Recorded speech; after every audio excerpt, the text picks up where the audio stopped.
What should we do for our digestive system to make sure it cleanses itself well? This is a question that worries a lot of people. To put it simply, what do you need to do to have good bowel movements? Because, honestly, that's a question people don't really like to talk about openly. They might ask me about it, but it's definitely something that concerns a lot of people. And it's something they want to hear about. Not everyone feels comfortable talking about it. Some people have really severe issues, like frequent diarrhea, while others, on the contrary, can't go for 3 days. And that's a problem.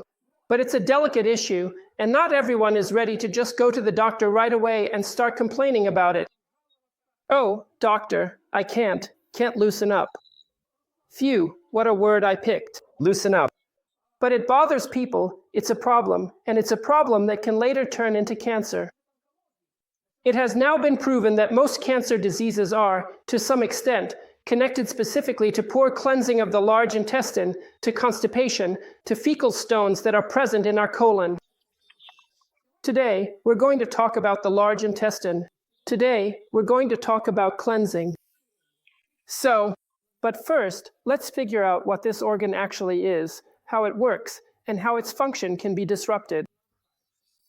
And the food that we all eat, which is digested and broken down in our body, with the useful parts being absorbed, everything in our food that is not useful gets dumped from the small intestine into the large intestine. There is no digestion in the large intestine because there is no food there anymore. It's already feces. There is feces there, but the feces that gets dumped there is quite liquid because the food was processed in liquid conditions. And if all this feces were to come out in a liquid state, the body would lose a lot of fluid. This is not practical and even harmful. And that's why the large intestine performs the following function. There are vascular plexuses there that gradually, as the mush, the stool, passes through the large intestine, absorb the liquid from the feces, making it more, not hard like you might think, but thicker. Because hard would also be too much. And as things move through our large intestine, a kind of impulse appears there, a nerve impulse. And this nerve impulse causes the intestine to contract. When it contracts, it sort of pushes things along with sequential contractions, peristalsis. It moves our mush, our poop, through the large intestine, from the cecum, from the very beginning, all the way to the exit. And this ensures good, natural, proper, spontaneous cleansing of the large intestine. But why does this even happen? How is this process triggered in our body? The thing is, friends, that in our large intestine there is a unique, one-of-a-kind. In our large intestine, there is nervous tissue, a nervous system, called the metasympathetic nerve plexus. Not the sympathetic, not the parasympathetic, like the two divisions of the autonomic nervous system, but the metasympathetic autonomous nerve plexus. This nerve plexus spontaneously generates a nerve impulse, which then travels along the intestine and causes the contraction of muscle fibers and the movement of the food mass, the stool, through the large intestine. The nerve impulse in this metasympathetic nerve plexus is generated spontaneously. It is not influenced by the head or the brain, meaning that even if the intestine is separated from the head, it will continue to function. It is not affected by the spinal cord. There is no direct connection between the spinal cord and the large intestine that would trigger this peristalsis, this contraction. Yes, the autonomic nervous system does affect the intestine. The sympathetic and parasympathetic nervous systems are mutually antagonistic, but they influence the speed and frequency of peristaltic waves. Whereas this metasympathetic nerve plexus operates completely autonomously. By the way, it kind of reminds me of a pacemaker or the sinoatrial node in our heart, because the heart also contracts on its own. The heart's contraction itself, the cardiac impulse, is not triggered by the brain or the spinal cord, but rather by the spontaneous depolarization of the cell membranes in the sinoatrial node's nerve cells, leading to the generation and formation of a nerve impulse. And even when separated from the body, a completely detached heart will still continue to contract. The same thing happens with the large intestine. In the large intestine, this peristaltic wave occurs, which subsequently initiates the cleansing of our intestines. Moreover, let me tell you something quite frightening. The large intestine functions in isolation, autonomously, even after a person dies. Yes, you heard me right. Even after a person dies, of course, only for a short time, just for a little while, the large intestine continues to live, continues to function. So, in the hospital, we recorded clinical death, cardiac arrest. We recorded a complete flat line on the electroencephalogram. We recorded a straight line on the electrocardiogram. We covered my grandmother's body with a sheet, and we recorded the time of death, 10 hours, 6 minutes. Yes, that's it. Grandma passed away, and 3 minutes later, Grandma had a bowel movement. Well, are you familiar with these kinds of cases? Have you heard of such cases? That is, the large intestine, sometimes it keeps working for a short while. I understand, it's a relative thing, but it can still function for some time after a person dies. It's such an important organ and such an important process, cleansing our body of residual products after digestion, after the digestive process. And sometimes the following happens in the large intestine. The thing is, the contents of the large intestine are, well, you know, a certain product that starts with the letter S, that is, stool. That's right. And this stool, you have to understand, is quite toxic, poisonous, and harmful. It's a product of fermentation, and most often, putrefaction of everything we've eaten that hasn't been further digested. So it just rots. Well, just as a simple example, when we eat some kind of meat product, as a result, some of it gets broken down, some of it gets absorbed, but whatever doesn't get absorbed will rot in the large intestine. And that's the rotting of flesh, the decomposition of a corpse. And that's when cadaveric poison appears, the smell of decay, cadaveric poison. Cadaverine. Cadaver in Latin means corpse. And this cadaveric poison, sometimes with a certain sound, sometimes with a certain smell, preferably in the presence of other people, this odor comes out of us. That's flatulence, that's gas in the intestines. This shows just how toxic the environment inside the large intestine is. So, friends, sometimes the following thing happens. And what happens is that this toxic environment poisons the wall of the intestine where the sympathetic nerve plexus is located. As a result, the impulse is generated less frequently than normal.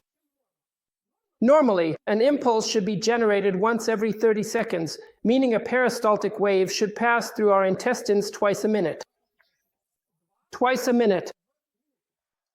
But sometimes, when the intestine is poisoned by these products of food decay, basically feces, peristalsis slows down so much due to this poisoning that it only happens twice an hour.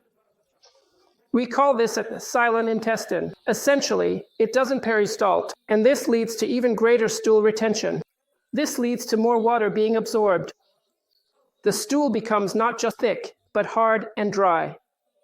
Fecal matter sticks to the walls of the intestine, poisons it, and becomes a source for the development of cancer. Cancer here refers to benign tumors like colon polyps, and it can even progress to malignant forms. Malignant cancer of the epithelial cells of the colon is called colon cancer. Carcinoma, intestinal carcinoma. And this is a terrible problem. But today, in most cases of cancer that are diagnosed, especially distant cancers like ovarian cancer, uterine cancer, prostate cancer, thyroid cancer, and breast cancer, a connection is found, even if not a direct one, with a clogged, non-functioning intestine and chronic constipation in a person. Guys, bowel cleansing should happen regularly for a person. Peristalsis is supposed to ensure this. This should happen at least once a day, but no more than 3 times a day. In other words, a person should have a bowel movement 2 or 3 times a day. Once a day is also acceptable, but not less often. And when stool starts to stagnate for more than a day, the resulting putrefaction leads to significant poisoning, creates even more overload, blockage, and congestion of the sympathetic nervous system, and peristalsis slows down. This only makes the problem of constipation worse. How do you solve the problem of constipation? Guys, there are two traditional methods to solve the problem of constipation, and both of them are bad. There's a third method that I suggest, and it's good and will always deliver results. So, the first of the bad methods is laxatives. We try to use laxatives. They can be medicinal, saline, or even oil-based.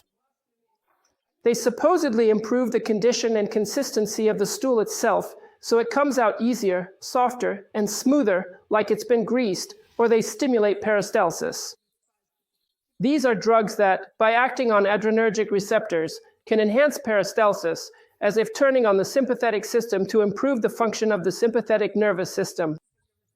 Yes, to some extent, this process, can be addressed with medication. People take laxatives, and with these laxatives, they get things moving, the stool starts to come out, but our intestine, our sympathetic nervous system in the gut, stops functioning without these drugs, and taking laxatives inevitably leads to a situation where, in a very short time, a person can no longer have normal bowel movements without them. They are forced to take them constantly. Over time, the body gets so used to them that eventually, they stop working even with the drugs. And then a person starts a cycle. They switch from butylax to bisacodyl, then from bisacodyl to something else, and there's a constant rotation of laxatives, because without them the intestines can't move at all, and over time, not even with them. And that's the scariest part. This is when the intestines have been so damaged that spontaneous bowel movements no longer occur. And that's a real problem. A big problem. I wouldn't recommend it. The second option is an enema. But an enema is also a good way to cleanse the large intestine. A large amount of either water or water with an irritant is introduced into the intestine through the rectum. This irritant causes a chemical effect on the wall of the large intestine and reflexively triggers strong, abundant peristalsis. So, you do an enema, inject a certain liquid, this liquid acts as an irritant, strong peristalsis starts, and everything that was in the intestine gets flushed out. The person gets, well, they get loosened up, really loosened up. It's like when the sea gets rough and a sailor gets hit. Right away you can tell he was a real sailor. You get the idea. But this method allows you to thoroughly clean out your intestines once. The problem is something else. People who start using enemas, their intestines get used to them, and over time, they stop functioning properly and effectively without the enema.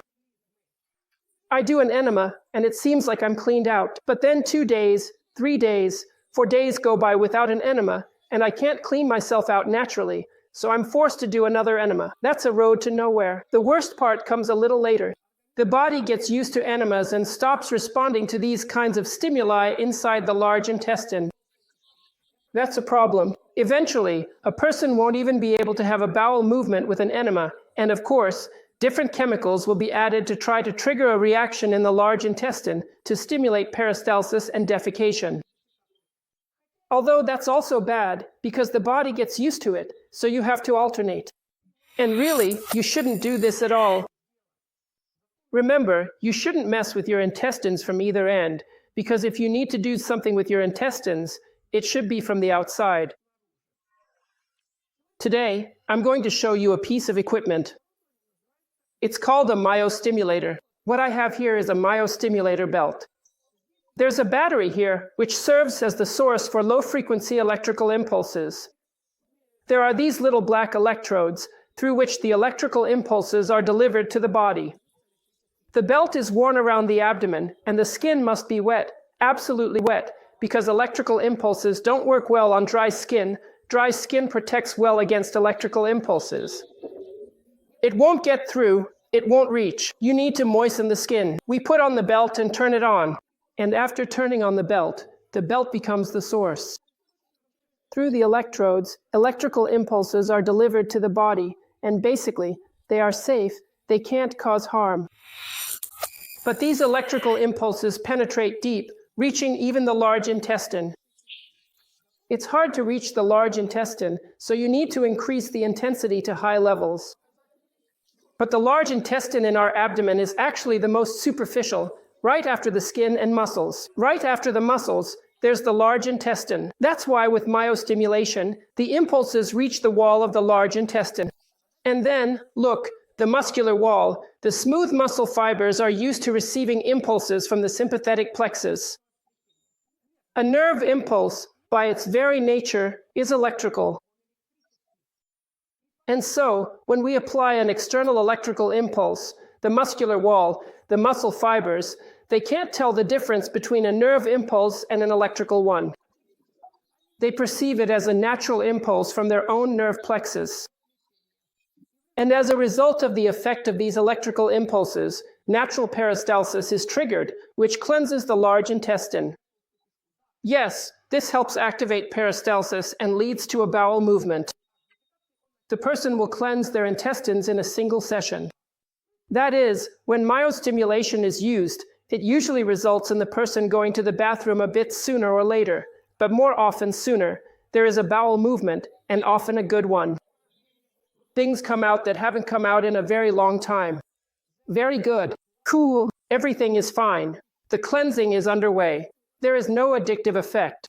You never get used to it. This is already good, like laxatives or enemas. But there is one more secret.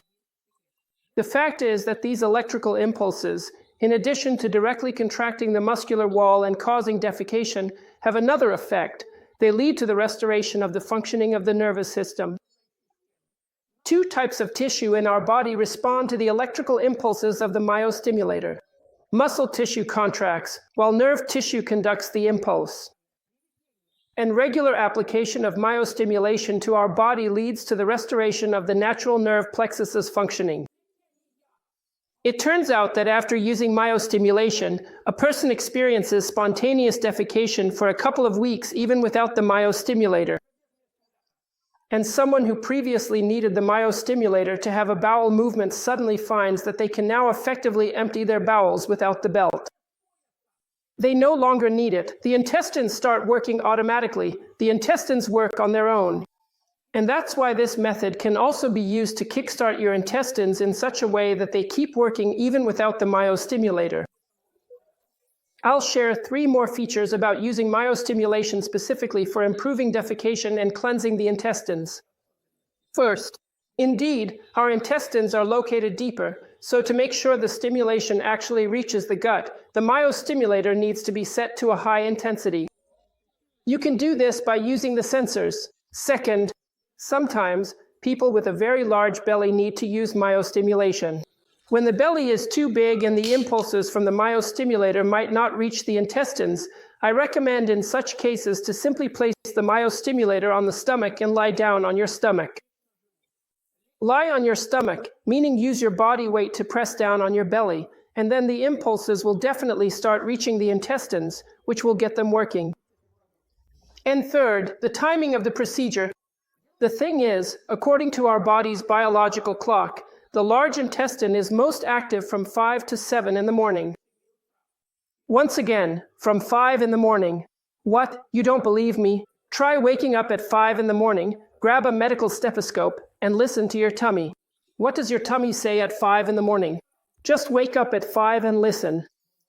Gurgle, gurgle, gurgle, gurgle, gurgle, gurgle. In other words, it's rumbling, it's rumbling. If your stomach is rumbling at 5 in the morning, what does it want? Who said to eat? What do you mean, to eat? So which one of the viewers said to eat? If your stomach is rumbling, it doesn't want to eat, it wants to poop. How did you even plan to eat with that part of your body? Usually, you poop with that part. Eat with it, it wants to poop. If your stomach is rumbling, it wants to poop. That's your large intestine rumbling. Yeah, at 5 in the morning, it rumbles. Everyone's rumbles at 5 in the morning. And if you wake up at 8, you've missed the active time of the large intestine, and then you'll have problems. So if you need to get your intestines working to cleanse them, you absolutely have to make sure you apply myostimulation at 5 in the morning. I don't care if you're sleeping at that time. That means you need to wake up at 4:30 with an alarm. What do people say to me? People say, "Doctor, that's pointless. because if I get up at 5 in the morning, I don't need your myostimulator. My intestines will work just fine on their own. I get up at 9:30, so my intestines stay quiet. But guys, if the only difficulty in getting your intestines going is just waking up at 5 in the morning, then that's really not a problem at all. You wake up at 5 in the morning with an alarm, empty your bowels, then walk around a lot, then have breakfast, then warm your stomach with the infrared heat of termanium ceramics, and your digestive system will work well. But a myostimulator helps in those cases when you need to restore the proper, natural movement of food, well, food, mush, poop, through our large intestine.